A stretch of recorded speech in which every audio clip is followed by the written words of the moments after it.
పరిశుద్ధ గ్రంథంలో ఉపోద్ఘాతం, ఇది మెయిన్ వర్తమానం కాదు, ఉపోద్ఘాతం ఇంట్రొడక్షన్. నాకు చాలా ఇష్టమైనటువంటి మాట, ప్రతిరోజు జ్ఞాపకం చేసుకునేటువంటి మాట. యోబు గ్రంథం 5వ అధ్యాయంలో 17వ వచనంలో ఈ మాట రాయబడి ఉంటుంది.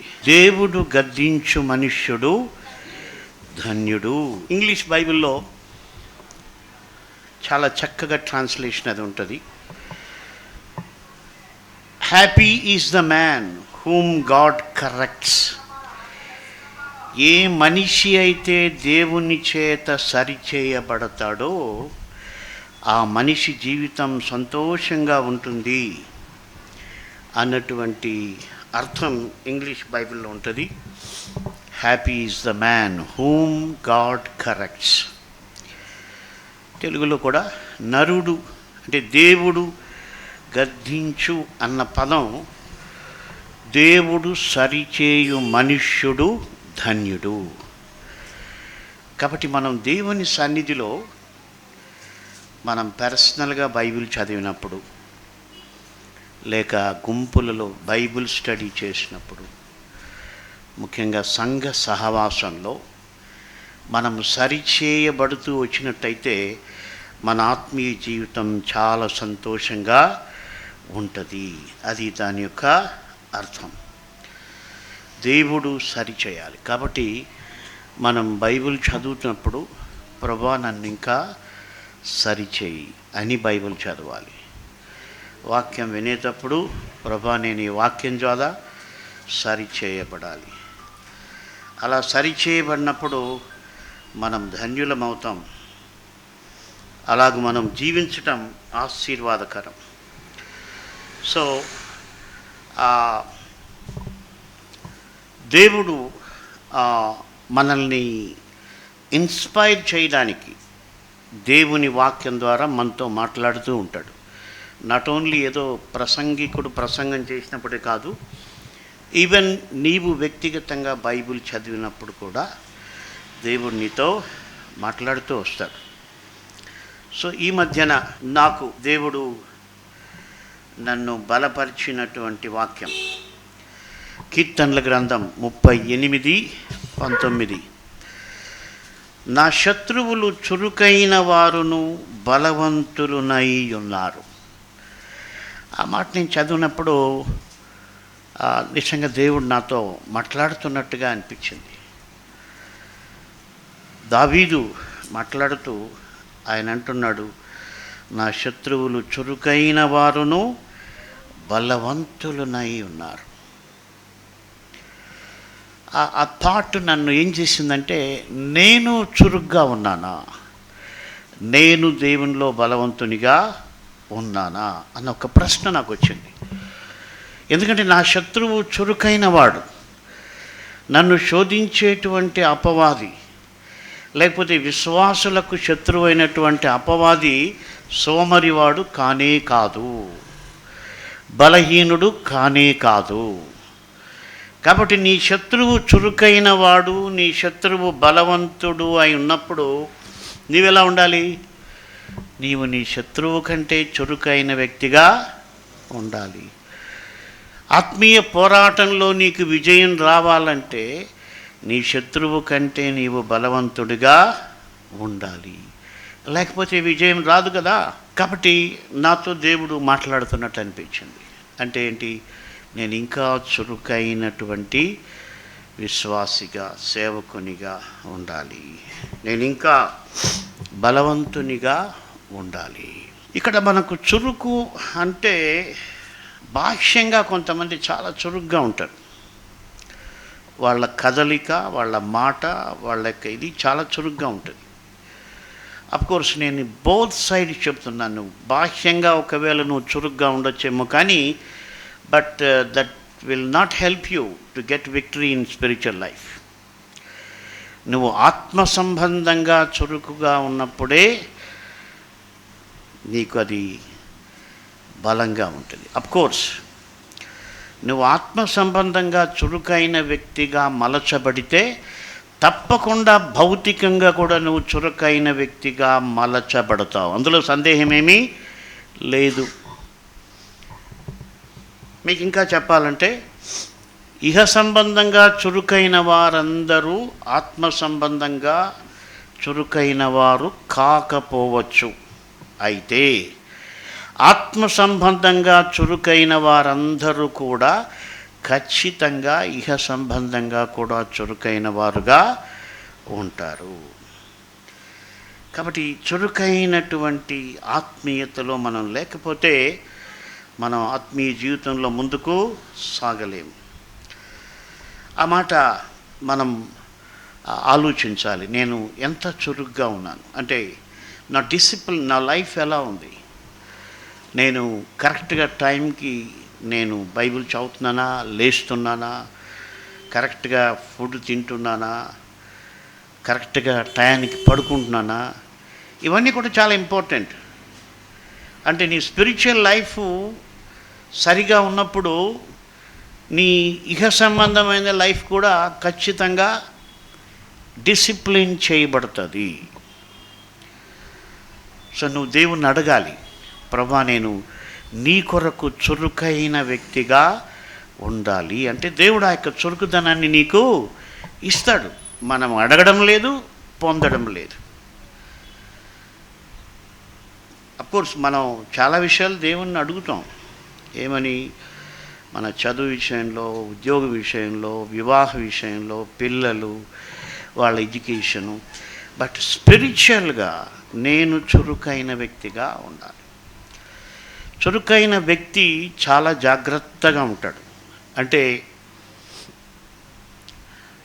చురుకైనటువంటి సైనికుడు చాలా జాగ్రత్తగా ఉంటాడు. మనం న్యాయాధిపతుల గ్రంథం చూసినట్టయితే ఆ సందర్భం మీకు తెలుసు. గిద్యోను దగ్గర సైన్యం 32,000 మంది. అంటే అక్కడ దేవుడు చురుకైన వారిని సెలెక్ట్ చేశాడు కాబట్టి అక్కడికి మనం వెళ్తున్నాం. న్యాయాధిపతుల గ్రంథం గిద్యోను గురించి 3వ అధ్యాయంలో 22,000 మంది వెళ్ళిపోయారని ఉందా లేదా? ఉందా? 22,000 మంది వెళ్ళిపోయారు. సో 4వ వచనంలో ఎంతమంది మిగిలారు? అప్పుడు మొత్తం సైన్యం ఎంతమంది? 32,000 మంది సైన్యం. సో ఈ 32,000 మంది సైన్యాన్ని తీసుకొని గిద్యోను యుద్ధానికి బయలుదేరాడు. బయలుదేరితే మరి దేవుడు ఆయనతో అన్నాడు, నువ్వు ఒక స్టేట్మెంట్ ఇవ్వు, ఎవడు భయపడి వణుకుచున్నాడో వాడు త్వరపడి గిలాదు కొండ విడిచి తిరిగి వెళ్ళవలని జనులు విన్నట్లుగా ప్రకటించమని గిద్యోనుతో సెలవిచ్చాను. అప్పుడు జనులలో 22,000 మంది తిరిగి వెళ్ళిపోయిరి. సో వీళ్ళంతా ఎవరు? యుద్ధానికి వచ్చిన వాళ్ళే. అయితే భయపడి, అంటే ఎవరికైనా భయం ఉంటే వెళ్ళిపోండి అని చెబితే 22,000 మంది వెళ్ళిపోయారు. 10,000 మంది మిగిలారు. సో ఆ 10,000 మందికి కూడా ఒక టెస్ట్ పెట్టాడు దేవుడు. ఎందుకంటే ఇక్కడ నా టాపిక్ ఏంటి? చురుకైనటువంటి వారిని దేవుడు అక్కడ సెలెక్ట్ చేస్తున్నట్టుగా మనం చూస్తాం. సో ఇక 10,000 మంది నిలిచి ఉన్నప్పుడు వాళ్ళని నీళ్ళ దగ్గరకు తీసుకొని వెళ్ళి అక్కడ ఒక టెస్ట్ పెట్టాడు. మరి ఎవరైతే కుక్క గతికినట్టుగా నీళ్లను బ్రతుకుతారో వాళ్లను వేరు చేయమని చెప్పాడు. ఇక్కడ మనం ఒకసారి ఆ యొక్క సీన్లోకి మనం వెళ్ళాలి. అంటే నీళ్ళు ఆ రోజుల్లో మనకులాగా క్యాన్లు, వాటర్ బాటిల్స్ అలా కాదు. సైన్యం దగ్గర ఒకవేళ ఉన్నప్పటికీ వాటర్ బాటిల్స్, మొత్తం సైన్యం నీళ్లు తాగాలంటే ఎక్కడైనా నీళ్లు ప్రవహించేటువంటి నీటి కాలువలు ఉంటాయి, అక్కడ సైన్యాన్ని దిగజేస్తారు. ఎందుకంటే 1000 మందికి కావాలి కదా. వాళ్ళ దగ్గర ఉన్న పర్సనల్ బాటిల్ అయితే ఉంటుంది, సౌలు దగ్గర కూడా నీళ్ళ బుడ్డి ఉన్నట్టు మనం చూస్తాం. సహజమే అది. కానీ మొత్తం సైన్యానికి నీళ్లు కావాలన్నప్పుడు వాళ్ళు అలా ప్రయాణం చేస్తూ ఉన్నప్పుడు మరి ఎక్కడైనా నీటి కాలువలు ప్రవహిస్తూ ఉంటాయి. సో అక్కడ నీళ్లు తాగమని చెప్తారు. సో అక్కడ నీళ్లు తాగమని చెప్పినప్పుడు అక్కడ వాళ్ళకి పెట్టినటువంటి పరీక్ష ఏంటంటే, ఎవడైతే మరి కుక్క గతికినట్టుగా నీళ్లు తాగుతారో వాళ్లను సెలెక్ట్ చేయమని చెప్పాడు. ఏంటి టెస్ట్ అంటే, మిగిలిన వాళ్ళందరూ కూడా నీళ్లు త్రాగుటకు 6వ వచనం గమనించండి, చేతితో నోటికందించుకొని బ్రతికిన వారి లెక్క 300 మంది. అంటే మీకు అర్థం కావడానికి వాళ్ళు ఏం చేశారంటే, ఆ నీటి కాలువ దగ్గర ఇలా చేత్తో నీళ్లు తీసుకొని దోసిల్లో పెట్టుకొని ఇలా తాగుతూ ఉన్నారు.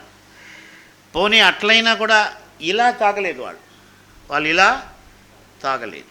కుక్క గతికినట్టు అంటే కుక్క నీళ్ళు ఎప్పుడు కూడా నాలుకతో తాగుతుంది. సో ఆ టెస్ట్ వీళ్ళకి ఎందుకు పెట్టారంటే, వీళ్ళు యుద్ధానికి వెళ్తున్నారు, యుద్ధ భూమిలో ఉన్నారు కాబట్టి వాళ్ళు నీళ్లు తాగినా, భోంచేసినా, కదిలినా, నడిచినా, పరిగెత్తినా శత్రువు ఏ వైపు నుంచి దాడి చేస్తాడో అన్నటువంటి ఒక అప్రమత్తతను వాళ్ళు కలిగి ఉండాలి. సో మిగిలిన వారు ఏం చేశారంట, మిగిలిన జనులందరూ నీళ్లు త్రాగుటకు మోకాళ్ళుని కృంగిరి. కాబట్టి వీళ్ళందరూ కూడా నీళ్లు కనిపిస్తానే ఆడపోయి మోకాళ్ళుని తల ఆ చెరువులో పెట్టేసి తాగేస్తున్నారు. అంటే శత్రువు వస్తే వీళ్ళు తప్పించుకునే అవకాశం లేదు. అయితే వీళ్ళు అలర్ట్గా ఉన్నారు. చేతిలో నీళ్లు వేసుకున్న వాళ్ళు స్టిల్ అటు ఇటు చూడగలరు. కానీ మోకాళ్ళుని క్రింది వండి నీళ్లు తాగేవాళ్ళు అటు ఇటు చూసేదానికి అవకాశం లేదు. చూసిన వాళ్ళ కాలువ కనిపిస్తుంది అంతే, మనుషులు కనపడరు. సో అక్కడ టెస్ట్ ఏంటంటే, ఎవరు చురుగ్గా ఉన్నారు అంటే వాళ్ళు జాగ్రత్త పడేటువంటి మనస్తత్వం. శత్రువు దాడి చేస్తే తప్పించుకోవాలన్నటువంటి అప్రమత్తత కలిగినటువంటి వారిని దేవుడు అక్కడ సెలెక్ట్ చేశాడు. 300 మంది. అంటే ఆ టెస్ట్లో డిస్క్వాలిఫై అయిపోయిన వాళ్ళు ఎంతమంది? లెక్కలు 9700 మంది డిస్క్వాలిఫై అయిపోయారు. సో ఇప్పుడు మొత్తం 32,000 మందిలో మొత్తం ఎంతమంది డిస్క్వాలిఫై అయిపోయారు? 31,700 మంది డిస్క్వాలిఫై అయిపోయారు. ఇంకా మనం చెప్పాలంటే పర్సంటేజ్ వైజ్ మనం చూస్తే దాదాపు ఓన్లీ 1% చురుగ్గా ఉన్నారు. ఇప్పటికి కూడా మోస్ట్లీ కొన్ని చోట్ల విశ్వాసులు చురుగ్గా ఉండేవాళ్ళు ఎంతమంది అంటే 100కి 1 ఉంటారేమో. అయితే దేవుని చిత్తం మనము చురుకైనటువంటి వారిగా ఉండాలన్నటువంటిది దేవుని యొక్క చిత్తమైంది. మనం డల్గా ఉండడం ఆయన చిత్తం కాదు. నేను అనుకున్నాను, ఇప్పుడు నా వయసు 66 సంవత్సరాలు, ఆల్మోస్ట్ ఇంకా టైర్డ్ అయిపోతున్నాం అనుకున్నప్పుడు దేవుడు నాతో ఈ వాక్యంతో మాట్లాడు, no you have to travel again. నువ్వు మళ్ళీ ప్రయాణం చేయాలి, నువ్వు చురుగ్గా ఉండాలి. విశ్వాసం ఎప్పుడు కూడా చురుగ్గానే ఉండాలి. అది దేవుని యొక్క చిత్తం. సో ఇక్కడ మనం ఆలోచన చేసినప్పుడు దేవుడు మనల్ని చురుకైన వారిగా చేయడానికి ఇష్టపడుతూ ఉన్నాడు. సో ఆ ఫెయిల్ అయి వెళ్ళిపోయిన వాళ్ళ గురించి ఆలోచన చేస్తే, వాళ్ళు నిజంగా సద్విమర్శ చేసుకొని నెక్స్ట్ టైం ఒకవేళ క్వాలిఫై కావడానికి వాళ్ళు ఏం చేయాలి? వాళ్ళు చురుకైన వారిగా ఎలా ఉండాలో ప్రయత్నమో చేయాలి. కాబట్టి మన జీవితంలో మనం డిసప్పాయింట్ కానక్కర్లేదు. మనం డల్గా ఉన్నదాన్ని బట్టి, లేకపోతే మన హెల్త్ ఇష్యూస్ని బట్టి, మనకున్న ఆర్థిక ఇబ్బందుల్ని బట్టి మనం డీలా పడిపోవడం దేవుని చిత్తమైతే కాదు. చురుకుగా ఉండడం దేవుని యొక్క చిత్తం. ఎందుకంటే శత్రువు చురుకుగా ఉన్నాడు. కాబట్టి మన జీవితంలో శత్రువు చురుకైన వాడన్న విషయం మనం మర్చిపోకూడదు. శత్రువు బలవంతుడు, శత్రువు చురుకైనటువంటి వాడు. అందుకనే దావీదు ప్రార్థన చేసి దేవుని సహాయం కొరకు ఆయన వేడుకుంటూ ఉన్నాడు. దేవుని సహాయం కొరకు వేడుకుంటూ ఉన్నాడు. కాబట్టి మనం ప్రయత్నం చేయాలి. మన జీవితంలో యాజ్ ఇట్ ఈజ్గా లైఫ్ గడిచిపోవడం వలన ఏం ప్రయోజనం లేదు. ఒక రకంగా చెప్పాలంటే ఆ యొక్క 31,700 మంది జీవితాలకు అర్థమే లేదు. Meaningless life. ఎందుకంటే దే వర్ డిస్క్వాలిఫైడ్. ఇంకా వాళ్ళు మిగిలిన లైఫ్ దేవుని కొరకు జీవించే అవకాశాలు తక్కువ. మరి అయిపోయింది, జీవితకాలం అయిపోయింది. బట్ ఈ చురుకుగా ఉన్నటువంటి వారి యొక్క ధన్యత ఏంటంటే వారు దేవుని యొక్క కార్యాలు చూడగలిగారు. హల్లెలూయా. ఆ తర్వాత యుద్ధంలో దేవుడు చేసిన అద్భుతాన్ని వాళ్ళు చూశారు. దేవుడు ఏ విధంగా మరి గిద్యోనుని గైడ్ చేసి మరి అద్భుతమైనటువంటి విజయాన్ని ఇచ్చారు. అది కన్నులారా వాళ్ళు చూశారు. అది ఇట్స్ ఎ గ్రేట్ బ్లెస్సింగ్.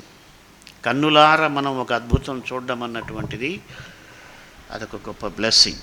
కాబట్టి మనం దేవుని కార్యాలు మనం చూడాలంటే మనము డిస్క్వాలిఫైడ్ గుంపులో కాకుండా చురుకైనటువంటి గుంపులో మనం ఉండాలి.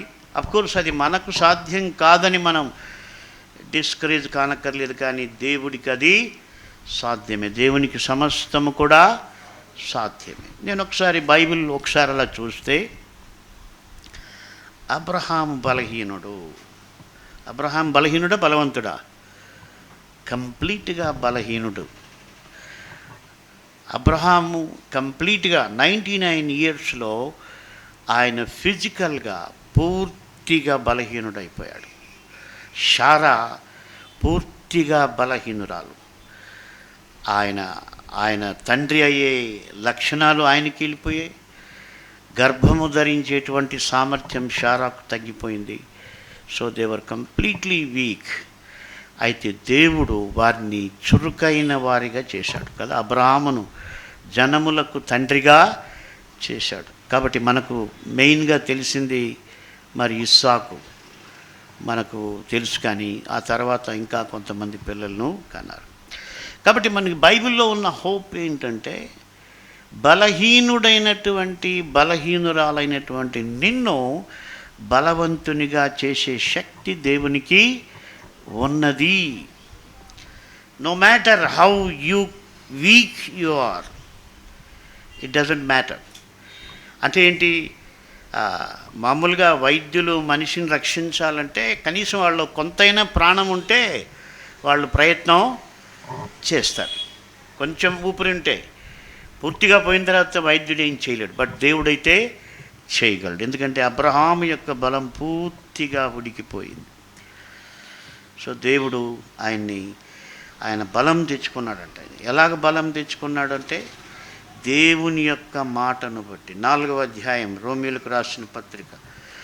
ఈ అబ్రహాముకు బలం ఎలా వచ్చింది అంటే 4వ అధ్యాయంలో చివరిలో వాగ్దానము చేసిన దాన్ని నెరవేర్చుటకు ఆయన సమర్థుడని విశ్వసించి విశ్వాసము వలన బలము పొందెను.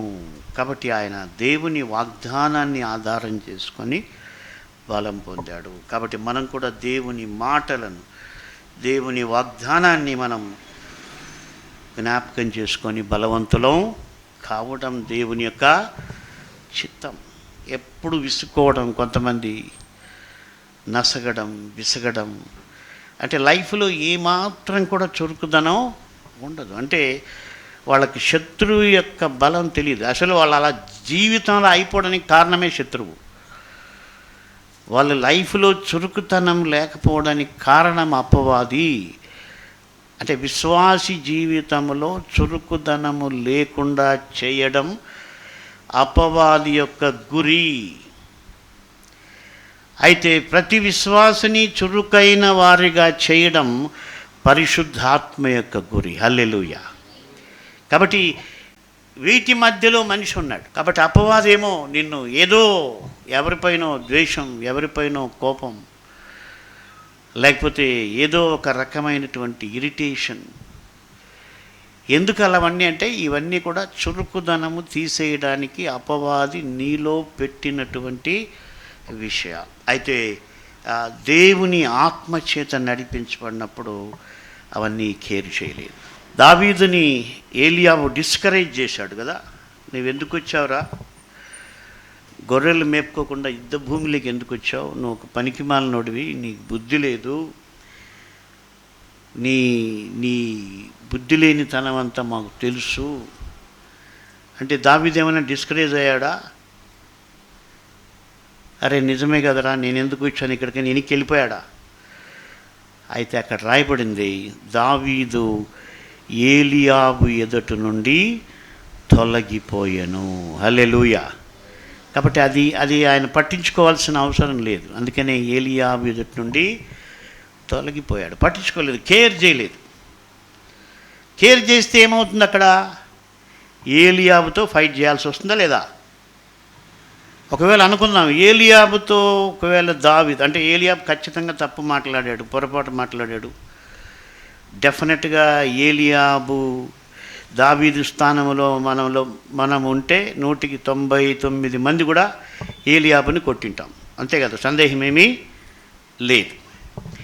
ఒకవేళ దావీదు ఏలియాబుతో గొడవ పెట్టుకొని ఏలియాబును కొట్టింటే ఆయన గొల్యాతుతో యుద్ధం చేసే క్వాలిఫికేషన్ కోల్పోయేవాడు కదా. He would not be permitted to fight with Goliath. ఎందుకు? ఎవరు ఆయన్ని పర్మిట్ చేసిండేవాళ్ళు కాదు. ఎందుకంటే తోటి సైనికునితో గొడవ పడినప్పుడు తిరిగి ఆయనకు అవకాశం వచ్చిండేదే కాదు. ఎన్నేదో 2 దెబ్బలేసి ఈయన్ని ఒకవేళ చెరసాలలో పెట్టిండొచ్చు.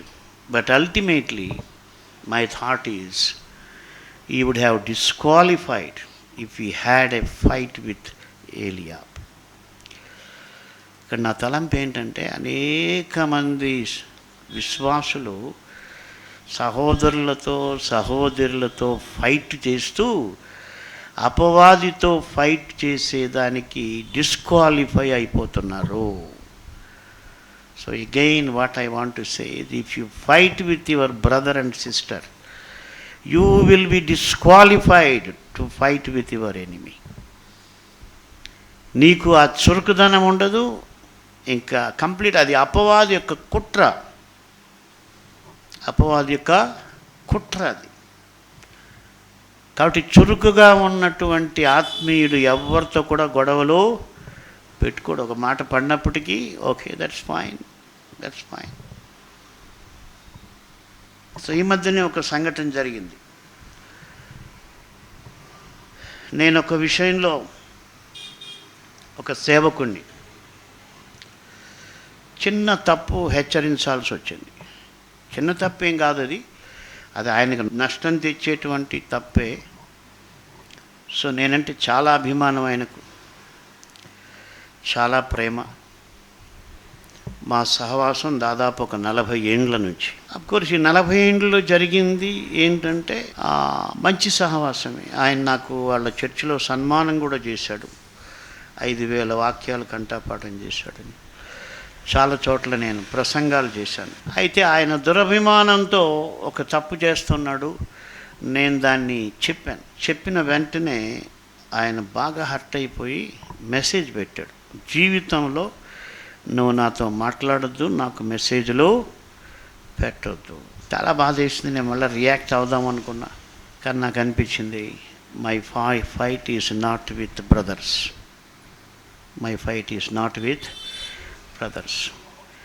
నేను మాట్లాడితే, ఫైట్ చేస్తే నేను కరెక్టు, ఆయన తప్పు అనేది ఖచ్చితంగా 100 మంది వింటే 99 మంది కూడా ఆయనది తప్పు అని చెప్తారు, సందేహమేం లేదు. But I don't want to fight. సరే, నేను మౌనంగా ఉండిపోయాను, ప్రేయర్ చేస్తూ ఉన్నా. సో అది కొంతకాలం నా మనసులో బాధ పెట్టింది, కానీ తర్వాత I said lord I forgive him and I'm always his well wisher. కాబట్టి ఆయనతో ఫైట్ చేయడం వల్ల నా ఆత్మీయ చురుకుదనం పాడైపోతుంది. లేకపోతే అపవాదితో ఫైట్ చేసే క్వాలిఫికేషన్ నేను కోల్పోతాను. కాబట్టి డోంట్ ఫైట్. క్షమించేయండి. యేసుప్రభు మిమ్మల్ని క్షమించినాడా లేదా? నాకు అర్థం కాని ఏంటంటే, యేసు ప్రభు యొక్క ప్రేమ అర్థమైతే మనము ఎవరినైనా క్షమించగలం, ఏ బాధ అయినా పడగలం. సో ఇక్కడ కమింగ్ టు ద పాయింట్, నీ చురుకుదనం తీసివేసే టెక్నిక్స్లో అపవాది యొక్క టెక్నిక్ ఏంటంటే, నీకు ఇతర విశ్వాసులకు భేదాభిప్రాయము కలిగించటం, వాళ్ళపైన నీకు వాళ్ళ గురించి నువ్వు ఆలోచన చేయటం. ఆశ్చర్యం ఏంటంటే, మీరు బాగా పరిశీలించండి, మనకి ఎవరిపైన కోపం వచ్చిందనుకోండి, దివారాత్రులు దాన్ని ఆలోచన చేస్తాం. నిజమే కదా?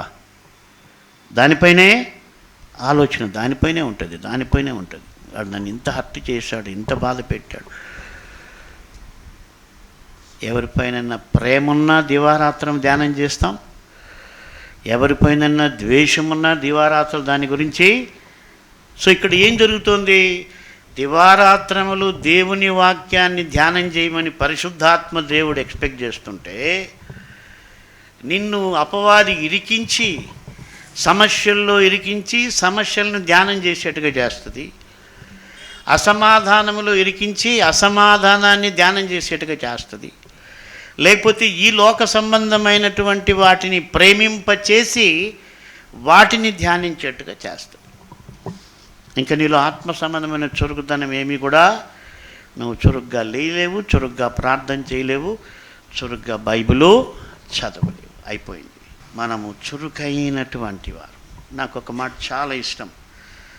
105వ కీర్తన 37.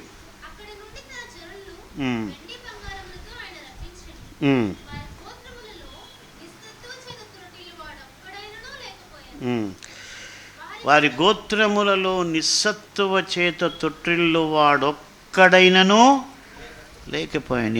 ఎంతమంది? 12 గోత్రాలు ఉన్నాయి. 6 లక్షల మంది 20 ఏండ్లకు పైబడిన వారు ఉన్నారు. దాదాపు అక్కడ ఖచ్చితంగా ఓ 12 లక్షల మంది లేక ఒక 20 లక్షల మంది అక్కడ ఉండే అవకాశం ఉంది. అయితే బైబిల్ చెప్తుంది, వారి గోత్రములలో నిస్సత్తువ చేత తొట్టిల్లు వాడొక్కడైనను లేకపోయెను. కాబట్టి మన జీవితంలో ఆయన సన్నిధిలో మనం ఆయన వాక్యానుసారంగా జీవించినప్పుడు మనము నిస్సత్తువ చేత తొట్టిల్లేటువంటి అవకాశం లేదు. కాబట్టి దేవుడు, అందుకనే దావీదు అన్నాడు కీర్తనలు 18:32, నాకు బలము ధరింపచేయువాడు ఆయనే అన్నాడు. నన్ను యథార్థ మార్గమున నడిపించువాడు ఆయనే. కాబట్టి ఆయన కావలసినటువంటి చురుకుదనాన్ని మనం కోరుకోవాలి. ఆత్మ సంబంధంగా చురుకుదనం ఉంటే నువ్వు ఎవరితో గొడవ పడవు, ఎవరితోనూ వివాదాలు పెట్టుకోవు. ఒకవేళ నీ నష్టపోయినా దేవుడు నిన్ను బ్లెస్ చేస్తాడు. కష్టమే, కానీ దట్స్ మై ఎక్స్పీరియన్స్. ఆ మనిషి నన్ను ఆ విధంగా తృణీకరిస్తాడని జీవితంలో ఎప్పుడు అనుకోలేదు. But still I love him, still I try to help him. కాబట్టి మన జీవితంలో చురుకైనటువంటి వ్యక్తులుగా ఉండాలని పరిశుద్ధాత్మ దేవుడు కోరుకుంటూ ఉన్నాడు. అదే సమయంలో చురుకుదనము నుంచి నిన్ను తీసేయాలని అపవాది ప్రయత్నం చేస్తూ ఉంటుంది. కాబట్టి మనం పరిశీలించుకోవాలి, నేను ఎక్కడైనా అపవాదికి చోటిచ్చి నాలో ఉన్న ఆత్మీయతను కోల్పోతున్నానా అని పరిశీలించుకోవాలి. చురుకైన వ్యక్తిగా ఉండడానికి మనం ప్రయత్నం చేయాలి. ఆ విధంగా ఉండడానికి ప్రభువు దగ్గర మనం ప్రార్థన చేసుకుందాం. దయగల ప్రభువా, మిమ్మల్ని స్తుతిస్తున్నాం తండ్రి. అవును నాయనా, మీరు మమ్మను చురుకైనటువంటి వారిగా, మీకు ఇష్టమైన బిడ్డలుగా మేము జీవించాలని మీరు కోరుకుంటున్నారు. అయితే అపవాది మమ్మలను సోమరులుగా, నిష్ఫలులుగా చేయాలని ఎన్నో కుట్రలు, కుతంత్రాలు చేస్తూ ఉంటాడు. మేము అపవాదికి అవకాశం ఇవ్వకుండా మీ ఆత్మచేత నడిపించబడి మీ కొరకు చురుకైన వ్యక్తులుగా ఉండుటకు సహాయం చేయమని మీకే మహిమ చెల్లిస్తూ యేసు నామమున ప్రార్థిస్తున్నాము తండ్రి. ఆమేన్.